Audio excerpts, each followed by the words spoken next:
So I watch everything, but I have struggled with anime in particular, and it's not because of a lack of trying. It's because growing up, I was meant to feel like you're not a real anime fan unless you're watching it in Japanese. Why? Why do you people want to stress yourself racing to catch up with subtitles? The people that dubbed it, don't they have sense? Naruto is the first ever anime I got introduced to and actually managed to enjoy and finish. I really respect anime for having very unique storylines and really immersive worlds, and Naruto is no exception, even with Kishimoto's retarded characterization and character development. But today, we are here for the fights. Anime fights are an art form, and throughout Naruto's run, there are some jaw-dropping, pants-shifting and earth-shattering battles. Since I haven't done any anime content before, and we're supposed to be getting some remastered episodes because of their 20th anniversary, I figured that a very solid place to start would be with my 5 favorite fights in Naruto.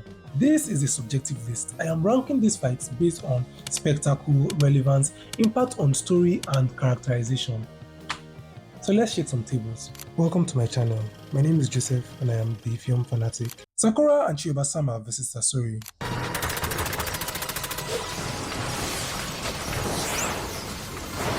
This is without a doubt one of the best ways they could have started Shippuden. Sakura is the number one victim of horrible characterization from Kishimoto, and I fear that this is a little common with female characters in anime. But baby girl reintroduced herself in this battle, flexing not just her chakra control and taijutsu, but also her ingenuity. People forget that after Shikamaru, she is the second smartest in the set and just like to downplay her growth from this to this. Like it means nothing. And she uses this battle to make a solid case about the difference that prep time can make. Sasori was clearly a problem. 100 puppets is not built, and anybody that wears this cloak is definitely not your mate. As this fight progressed, we learned a lot about the three characters involved, especially Chiyo, that made her decision about Gaara later on much more impactful.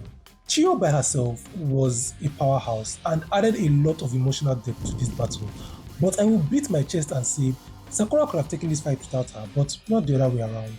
I really enjoyed this fight because I did not expect it to be so intense, and the best fights will usually sneak up on you like that.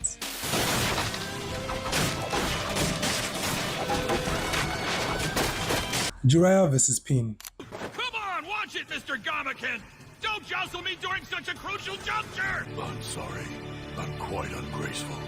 This fight traumatized me. I get very scary flashbacks whenever I hear infiltration mission. Firstly, I cried in the end, but I was very uncomfortable throughout this fight. Right from the moment he entered the Hidden Rain village, I was like, I was never really a big Jiraiya fan, but we all knew that he was far more powerful than he let on, and that gave me a little hope going into this fight. Unfortunately, hope doesn't mean much against Pain. This intense close combat fight was nail-biting and incredibly sentimental. We finally get to see a tip of what Pain is capable of and the threat he poses. So that when he says he's coming for the Nine Tails himself, it's giving... Then it won't be Wanda who comes for her.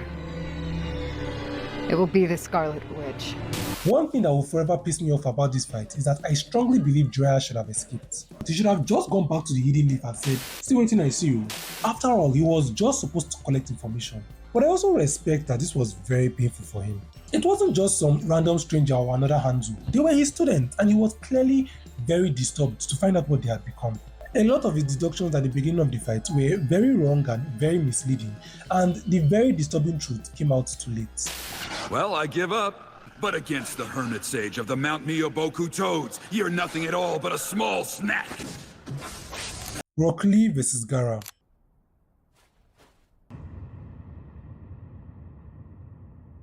This is a core memory. Everybody fell in love with Lee after this fight. You cannot be talking fights in Naruto and not mention this one. Of course, it is small in scale compared to all the other fights on this list, but my god.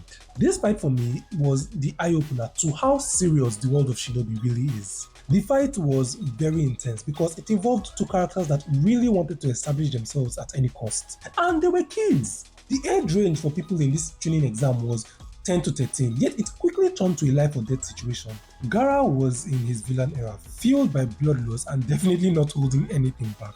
But Lee rose to the challenge and is just another proof of Kishimoto's horrible skills when it comes to character development, because he could more easily convince me that Madara became a loving Christian than convince me that this guy wasn't on the same level or even higher than Naruto and Sasuke as adults, especially considering that this was his mentor. Sakura should have given this guy a chance. I am very certain that she would have been happier, and I see them being a cute couple doing like cute little taijutsu trainings together. The winner did not surprise anybody, but Lee won her heart, and this fight will forever go down as one of the best of this show. Come on, you really think you'll be able to get through Gaara's defenses just by dropping a couple of pounds of weight?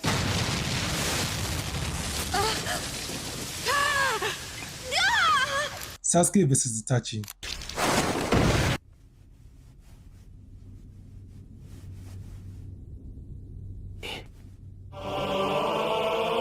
The fight that was foretold did not disappoint. What I love most about this fight is the way it escalated. It went from genjutsu to weaponry to ninjutsu to amaterasu to susu.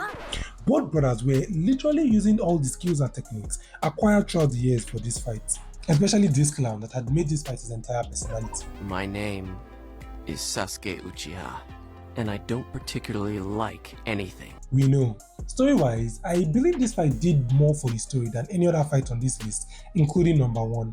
Looking backwards, I already pointed out how Sasuke essentially made this entire revenge his personality. It also gave us an insane amount of insight towards the events surrounding the Uchiha clan and their demise. The fight also really explored the emotional complexities between the brothers because it was a very necessary fight, but still a very sad one. After the fight now, we now discover the real impact of that fight, all the things Itachi did for Sasuke's benefit, and the fact that Sasuke had to pick something new to be consistently angry over. Our mission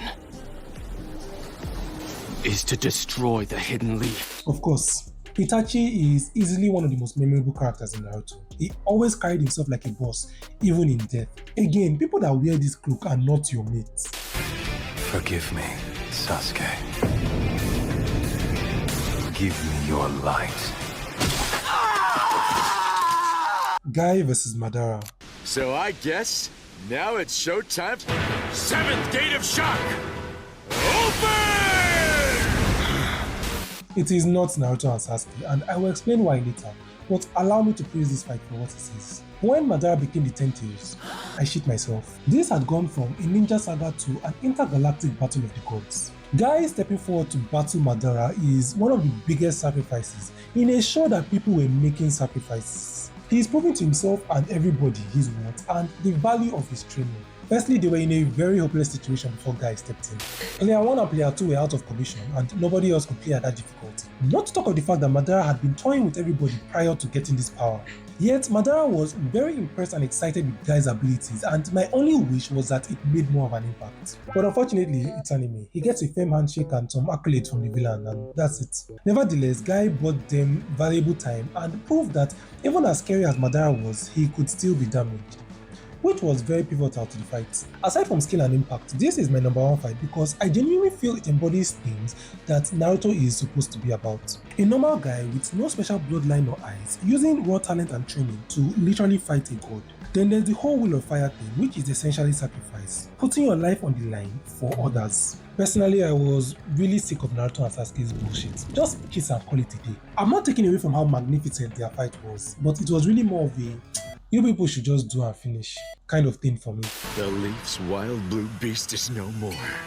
It's time for the red beast to emerge. A few honorable mentions. Naruto vs Pain. After watching Konoha get destroyed, I was screaming for Naruto too. Madara vs the 5 Kages. This asshole was treating them like sparring partners when they were literally fighting for their lives. Team 7 vs Kaguya. Don't be mean, everybody carried their weight and it was beautifully poetic. Naruto was an experience and I will suggest it for anybody that is just getting into anime. The world is a wonderful one, so let's geek out about it in the comments. Favorite fights, characters and moments because there is a lot to dissect. Let me know what you think about this video while you're there and suggest any other anime related content you would like me to talk about. Thank you so much for all the love and support you give this channel because watching this channel grow every day is just a delight and it wouldn't be possible without you. Please share this video with your friends and don't forget to dash me one like, unless I will tell the Akatsuki that you are the real Nine-Tailed Jinchuriki. Subscribe to always be up to date with the variety of content that I post every week. In case this is your first video, I am a speculative fiction writer and you can also check the description box for links to some of my works in case you want something to read. Don't worry, you will definitely see me soon.